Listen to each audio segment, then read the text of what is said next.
नमस्कार दोस्तों, स्वागत है आपका आज के मुख्य समाचार में। टुडे ब्रेकिंग न्यूज अपडेट में सबसे पहली बड़ी खबर उत्तर प्रदेश से, जहां पर भाजपा की बड़ी मुश्किलें। अखिलेश यादव ने साधा निशाना और कहा कि कोरोना और अपराध दोनों को रोकने में अक्षम है भाजपा की सरकार। इसी के साथ दोस्तों, प्रियंका गांधी ने भी भाजपा को उत्तर प्रदेश में घेरा है। कहा है कि महिलाओं को सुरक्षा देने में उत्तर प्रदेश सरकार पूरी तरह नाकाम है, अपराधियों के मन में कानून का कोई डर नहीं है। और इसी के साथ तीसरी बड़ी खबर में आपको बताएंगे कि योगी बाबा रहम करो, स्कूल की फीस माफ करो के नारों के साथ अभिभावकों ने उत्तर प्रदेश में किया है प्रदर्शन। तो दोस्तों, हर एक खबर की गहराई में आपको ले जाएंगे, लेकिन उससे पहले अगर आपको भी ऐसा लगता है कि उत्तर प्रदेश की योगी सरकार कोरोना से लड़ने में और अपराध से लड़ने में फेल नजर आ रही है, तो आप अभी इस वीडियो को लाइक कीजिए और इस लाल बटन को दबा के इस चैनल को फ्री में सब्सक्राइब करके घंटी बजाइए। और दोस्तों, कमेंट में हमें बताइए कि 2022 में उत्तर प्रदेश में किसकी सरकार बनेगी। दोस्तों, रुक करते हैं तमाम बड़ी खबरों की तरफ।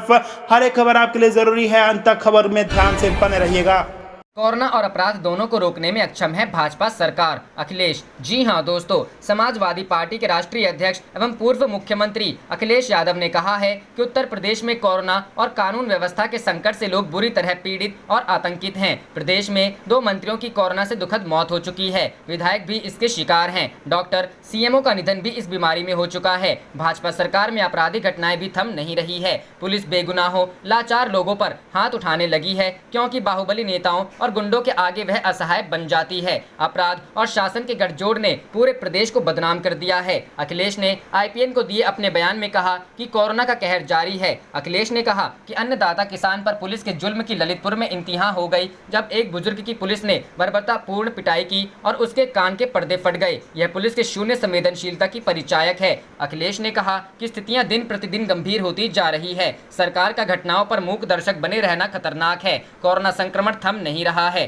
स्वयं स्वास्थ्य कर्मी भी उसकी चपेट में आ रहे हैं। जांच रिपोर्टों को लेकर अक्सर विवाद होते हैं। कोरोना पॉजिटिव मरीजों के इलाज की अभी तक कोई सुचारू व्यवस्था नहीं बन पाई है। सपा प्रमुख ने कहा कि प्रदेश में जो हालात हैं उसमें मुख्यमंत्री तो सिर्फ बयान देकर पल्ला झाड़ लेते हैं, उनकी टीम 11 का भी अब आता पता नहीं रहता है। कोरोना और अपराध दोनों को रोकने में भाजपा सरकार अक्षम है, इस सत्य को सरकार को स्वीकार करना चाहिए। रुख करते हैं अगली खबर की तरफ। महिलाओं को सुरक्षा देने में उत्तर प्रदेश सरकार पूरी तरह नाकाम, अपराधियों के मन में कानून का कोई डर नहीं, प्रियंका गांधी। जी हां दोस्तों, कांग्रेस की महासचिव प्रियंका गांधी ने उत्तर प्रदेश में महिलाओं के साथ हो रही घटनाओं को लेकर सरकार पर जमकर निशाना साधा। कहा कि सरकार महिलाओं को सुरक्षा देने में पूरी तरह नाकाम रही है। प्रियंका गांधी ने सोमवार को अपने फेसबुक में एक न्यूज वेबसाइट का लिंक पोस्ट करते हुए लिखा, बुलंदशहर, हापुड़, लखीमपुर खीरी और अब गोरखपुर, लगातार इस तरह की घटनाओं से ये साबित होता है कि महिलाओं को सुरक्षा देने में उत्तर प्रदेश सरकार पूरी तरह विफल रही है। अपराधियों के मन में कानून का कोई डर नहीं है। उसी का परिणाम है कि महिलाओं के खिलाफ अपराध की विभत्स से विभत्स घटनाएं घटती ही जा रही हैं। पुलिस और प्रशासन न तो सुरक्षा दे पा रहे हैं और न ही उचित कार्रवाई कर पा रहे हैं। उत्तर प्रदेश सरकार कानून व्यवस्था की समीक्षा करें और महिलाओं की सुरक्षा संबंधित हर कदम गंभीरता से उठाएं। इससे पहले उन्होंने लिखा था, बच्चों के खिलाफ अपराध मामले में यूपी सबसे ऊपर है। पिछले कुछ दिनों में यूपी की कई जगहों से बच्चों के खिलाफ अपराध की ऐसी खबरें आई हैं जो आपको हिलाकर रख देगी। यूपी कानून व्यवस्था बच्चों, बेटियों व महिलाओं को सुरक्षा देने में पूरी तरह असफल रही है।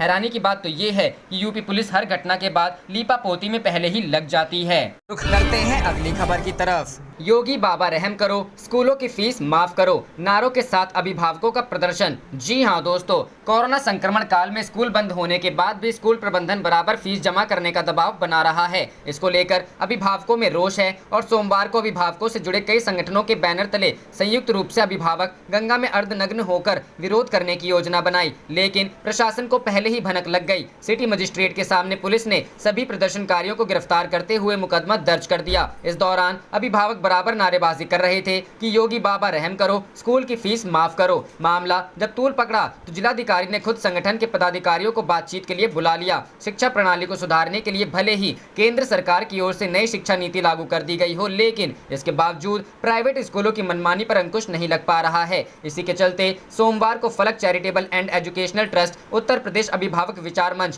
Patient health care society, Akhil Bharatiya पीड़ित अभिभावक संघ, अभिभावक अधिकार संघ उत्तर प्रदेश, दोस्त सेवा संस्थान, Eklavya sports academy, the Kanpur parents association एवं मायरा फाउंडेशन ट्रस्ट द्वारा संयुक्त रूप से अभिभावकों ने सरसैया घाट में गंगा पर अर्धनग्न होकर विरोध प्रदर्शन की योजना बनाई। अभिभावक तख्तियों में स्लोगन लिखे विरोध दर्ज कराते हुए जैसे ही सरसैया घाट पर पहुंचे तो city magistrate Himanshu Gupta police बल लेकर जा धमके। सिटी मजिस्ट्रेट ने बातचीत करने का प्रयास किया तो अभिभावकों को रोष और बढ़ गया और प्रदेश सरकार के खिलाफ जमकर नारेबाजी करने लगे। इस पर सिटी मजिस्ट्रेट के निर्देश पर अभिभावकों को गिरफ्तार कर कोतवाल लाया गया और कोविड-19 के नियमों के उल्लंघन पर मुकदमा दर्ज कर दिया गया। मामला जब तूल पकड़ा तो जिलाधिकारी डॉक्टर BDR तिवारी ने मामले का संज्ञान लेकर अभिभावकों के पदाधिकारियों को बातचीत के लिए कलेक्ट्रेट बुला लिया। अभिभावक संघ के पदाधिकारी राकेश मिश्रा का कहना है कि जिलाधिकारी से बातचीत की जाएगी, अगर हमारी मांगों का हल नहीं निकला तो आने वाले दिनों में आंदोलन किया जाएगा। उन्होंने कहा कि कोरोना काल में अभिभावकों की पहले से ही कमर टूट चुकी है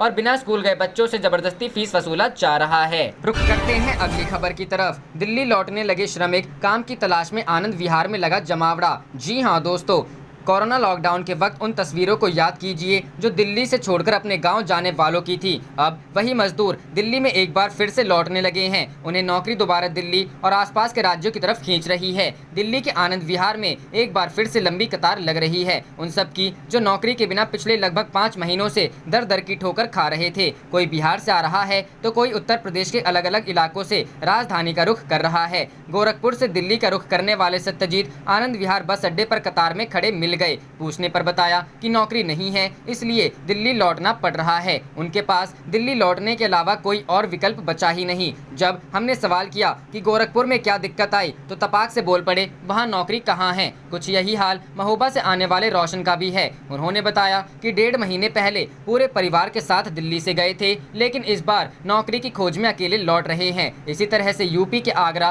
बुलंदशहर के साथ ही बिहार के सासाराम और मोतिहारी से भी लौटने वाले मिले, जिन्हें वापस दिल्ली बुला लाई काम की तलाश में। ये श्रमिक दिल्ली पहुंचने पर सीधा काम नहीं ढूंढ पा रहे हैं। आनंद विहार में दिल्ली सरकार ने एक कैंप लगाया है जहां सभी आने वालों की कोविड जांच की जा रही है। विवेक विहार के SDM राजेश चौधरी बताते हैं 13 अगस्त से ये camp Anand Vihar metro station के ठीक नीचे चल रहा है। तकरीबन 500-600 लोगों की रोजाना एंटीजन टेस्ट से जांच की जाती है। जो नेगेटिव आते हैं उन्हें आगे जाने दिया जाता है और पॉजिटिव आने वालों को अक्षरधाम के क्वारंटीन सेंटर भेज दिया जा रहा है।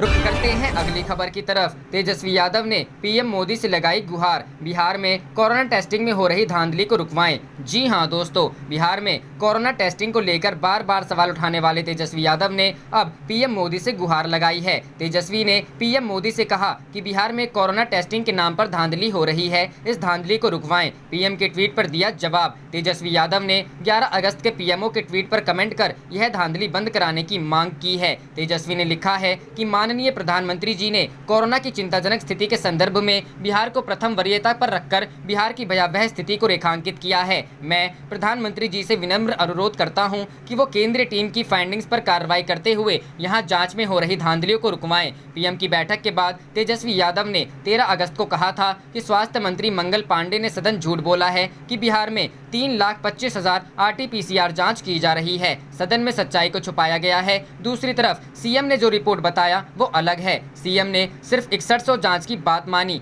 PM के साथ समीक्षा बैठक में CM ने बात कही। मंगल पांडे ने 53% RT-PCR जांच की बात कही, जबकि हकीकत सिर्फ 5% की है। झूठ बोलने की सारी सीमा खत्म हो गई है। जांच को लेकर सच्चाई छुपाई जा रही है। सदन के भीतर झूठ बोलना सबसे बड़ा गुनाह है। मंत्री सदन में तो CM PM के सामने झूठ बोलते हैं। रुख करते हैं अगली खबर की तरफ।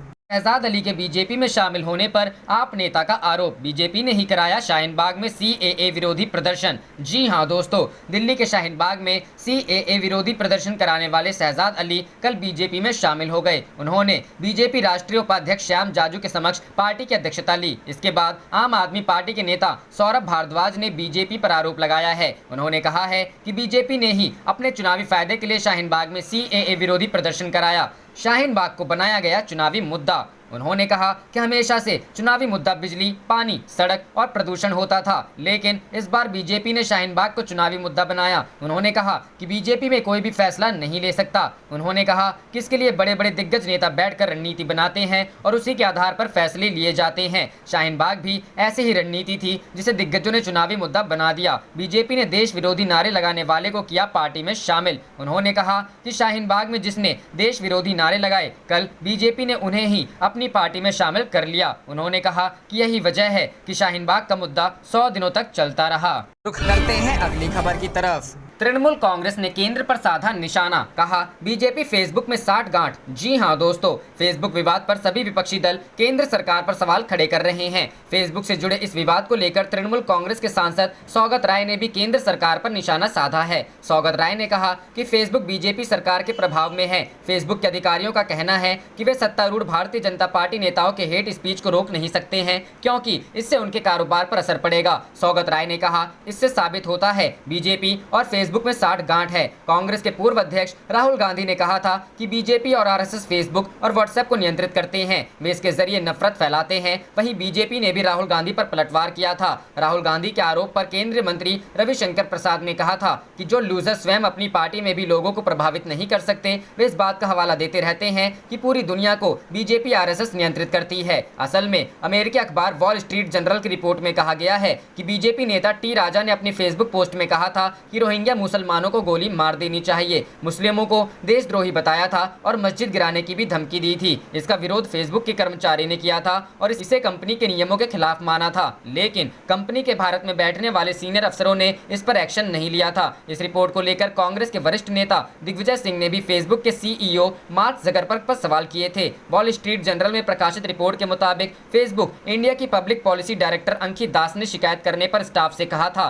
कि बीजेपी नेताओं की पोस्ट पर एक्शन लेने से भारत में सोशल मीडिया कंपनी के बिजनेस को नुकसान होगा। रुख करते हैं अगली खबर की तरफ। आर पार के मूड में लोजपा, एलजेपी नेता ने कहा कृपा से सीएम बने हैं नीतीश। जी हां दोस्तों, बिहार में विधानसभा चुनाव से पहले राजनीतिक सरगर्मी तेज हो गई है। इन दिनों लोजपा पार्टी हॉट केक बनी हुई है। सूबे के सियासी गलियारे में हर किसी की नजर लोजपा के स्टैंड के ऊपर टिकी हुई है। एनडीए में एक साथ होने के बावजूद भी जेडीयू और एलजेपी के बीच तल्खी लगातार बढ़ती ही जा रही है। दोनों पार्टी के नेता एक दूसरे के आमने सामने हैं। बिहार में लोक जनशक्ति पार्टी बिल्कुल आर पार की मूड में है। दोनों पार्टी के नेताओं की ओर से एक दूसरे के ऊपर ताबड़तोड़ जुबानी हमले किए जा रहे हैं। नीतीश कैबिनेट में मंत्री विजेंद्र यादव को एलजेपी नेता अशरफ अंसारी ने करारा जवाब दिया है। लोजपा नेता अशरफ अंसारी ने मंत्री विजेंद्र यादव को घेरते हुए सीधे सीएम नीतीश के ऊपर हमला बोला। उन्होंने इतना तक कह दिया कि नीतीश कुमार कृपा पर बने मुख्यमंत्री बने हुए हैं। एलजेपी नेता अशरफ अंसारी ने कहा कि यह लोग जो खुद कृपा पर मंत्री बने हैं, उनका बोलना अपने मालिकों के लिए जायज है। यह लोग प्रधानमंत्री का अनादर करते हैं, बिहारियों को लगातार मार रहे हैं। कोई सच बोले तो यह लोग वफादारी दिखाने में कंपटीशन करते हैं। लल्लन बाबू से इनको ज्यादा अंक चाहिए। बिहार में सियासी तनातनी के बीच एनडीए के ऊपर हर किसी की नजर बनी हुई है। एनडीए के अंदर खाने में खलबली मची हुई है। लोजपा के राष्ट्रीय अध्यक्ष चिराग पासवान लगातार सीएम नीतीश की कार्यशैली पर सवाल उठा रहे हैं। बिहार में बाढ़ और कोरोना टेस्टिंग से लेकर राज्य में तेजी से बढ़ती आपराधिक घटनाओं को लेकर चिराग मुख्यमंत्री को घेर रहे हैं। रुख करते हैं अगली खबर की तरफ। योगी बाबा रहम करो, स्कूलों की फीस माफ करो, नारों के साथ अभिभावकों का प्रदर्शन। जी हां दोस्तों, कोरोना संक्रमण काल में स्कूल बंद होने के बाद भी स्कूल प्रबंधन बराबर फीस जमा करने का दबाव बना रहा है। इसको लेकर अभिभावकों में रोष है और सोमवार को अभिभावकों से जुड़े कई संगठनों के बैनर तले संयुक्त रूप से अभिभावक गंगा में अर्धनग्न होकर विरोध करने की योजना बनाई, लेकिन प्रशासन को पहले ही भनक लग गई। सिटी मजिस्ट्रेट के सामने पुलिस ने सभी प्रदर्शनकारियों को गिरफ्तार करते हुए मुकदमा दर्ज कर दिया। इस दौरान अभिभावक बराबर नारेबाजी कर रहे थे कि योगी बाबा रहम करो, स्कूल की फीस माफ करो। मामला जब तूल पकड़ा तो जिलाधिकारी ने खुद संगठन के पदाधिकारियों को बातचीत के लिए बुला लिया। शिक्षा प्रणाली को सुधारने के लिए भले ही केंद्र सरकार की ओर से नई शिक्षा नीति लागू कर दी गई हो, लेकिन इसके बावजूद प्राइवेट स्कूलों की मनमानी पर अंकुश नहीं लग पा रहा है। इसी के चलते सोमवार को फलक charitable and educational trust, Uttar Pradesh अभिभावक विचार मंच, patient health care society, Akhil Bharatiya पीड़ित अभिभावक संघ, अभिभावक अभिभावक अधिकार संघ उत्तर प्रदेश,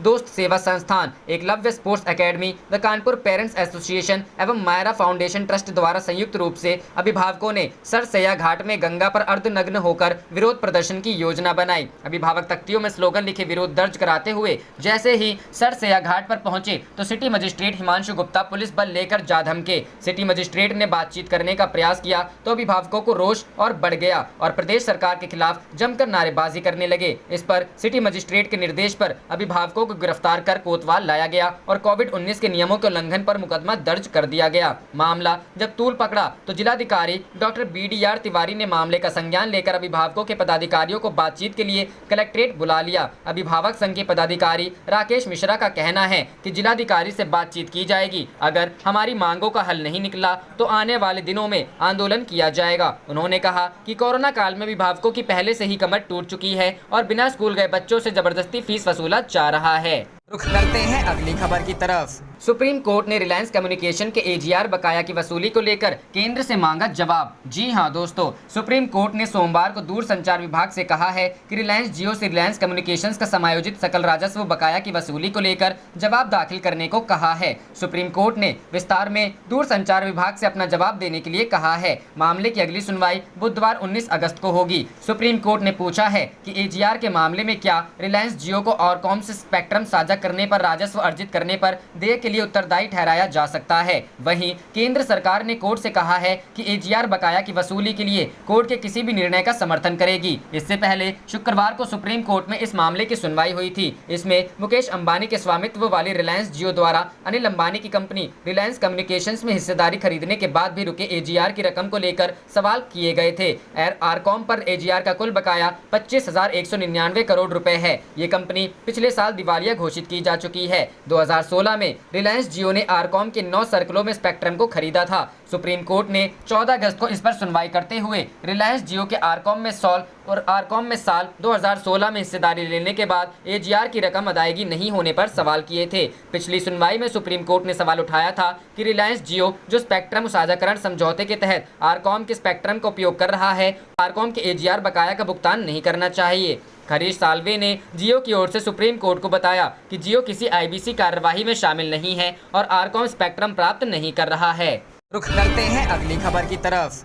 श्याम रजक बोले, बिहार में 99% लोग नीतीश कुमार से नाराज, मैं RJD में हो रहा हूं शामिल। जी हां दोस्तों, JDU से निष्कासित नेता और बिहार सरकार में मंत्री रहे श्याम रजक मुख्यमंत्री नीतीश कुमार पर जमकर बरसे। अपनी पुरानी पार्टी राजद में शामिल होने जा रहे श्याम रजक ने कहा कि जनता दल यूनाइटेड में लगभग 99% लोग बिहार के CM नीतीश कुमार से नाराज हैं, लेकिन वे कोई निर्णय नहीं ले पा रहे हैं। उन्होंने कहा कि मैं दूसरों के बारे में नहीं जानता, लेकिन मैं राष्ट्रीय जनता दल में शामिल हो रहा हूँ। उन्होंने कहा कि मैं वहां नहीं रह सकता जहां सामाजिक न्याय छीना जा रहा है। एक सवाल के जवाब में उन्होंने कहा कि मुझे निष्कासित नहीं किया गया है, मैं अध्यक्ष को अपना इस्तीफा देने जा रहा हूं। उल्लेखनीय है कि बिहार विधानसभा चुनाव से पहले राजनीतिक उठापटक और दल बदल का खेल शुरू हो गया है। एक और जहां राजद से निष्कासित 3 विधायक JDU का दामन थामने जा रहे हैं, वहीं कभी राजद में कदावर नेता रहे और वर्तमान में JDU सरकार में मंत्री रहे श्याम रजक फिर से अपनी पुरानी पार्टी ज्वाइन करने वाले हैं। श्याम रजक के पाला बदलने की खबर पर जहां JDU ने पहले उन्हें मनाने की कोशिश की, लेकिन उनके अडिग रहने पर आनन फानन में पार्टी से निष्कासित करने के साथ उद्योग मंत्री के पद से भी हटाने का घोषणा की गई।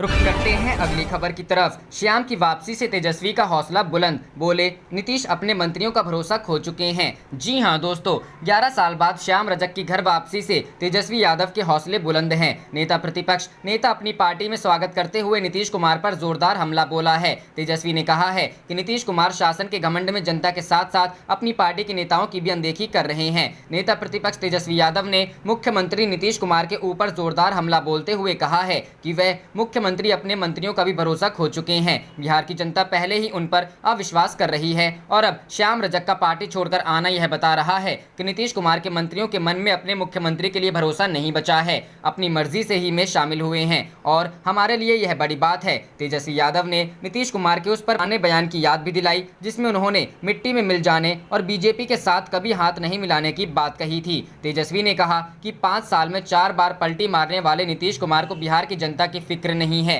नीतीश कुमार ने शरद यादव से लेकर जीतन राम मांझी, जॉर्ज फर्नांडिस और श्याम रजक जैसे लोगों को ठगने का काम किया। इतना ही नहीं, उन्होंने डीएनए को गाली देने वाले बीजेपी के लोगों के साथ हाथ मिलाया। तेजस्वी ने कहा कि शासन में बिहार की विधि व्यवस्था ठप पड़ गई है और श्याम रजक धर्मनिरपेक्ष ताकतों के साथ आए हैं। सामाजिक न्याय की लड़ाई के पक्षधर पार्टी के लिए महत्वपूर्ण भूमिका निभाएंगे। तेजस्वी ने कहा है कि सत्ताधारी दल के नेताओं को अब नीतीश पर भरोसा नहीं रहा है।